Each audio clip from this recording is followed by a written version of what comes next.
সময় টেলিভিশনের চাকরিচ্যুত সেই ৫ সাংবাদিককে পুনর্বহালের দাবি জানিয়েছেন বৈষম্যবিরোধী ছাত্র আন্দোলনের আহ্বায়ক হাসনাত আব্দুল্লাহ।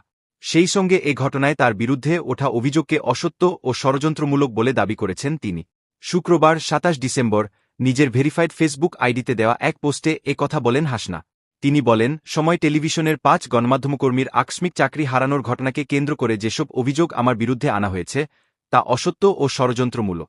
আমার ভাবমূর্তি ক্ষুণ্ণ করার চেষ্টা ছাড়া আর কোনো উদ্দেশ্য আছে বলে আমার মনে হয় না। হাসনাত আব্দুল্লাহ বলেন, আমি গত ১৭ ডিসেম্বর কয়েকজন সাংবাদিকের দ্বারা প্ররোচিত হয়ে সময় টিভির এমডি হাসানের সঙ্গে দেখা করতে যাই। এটি আমার ভুল হয়েছে, তবে সে সময়ে আমি কাউকে চাকরিচ্যুত করার কথা বলিনি।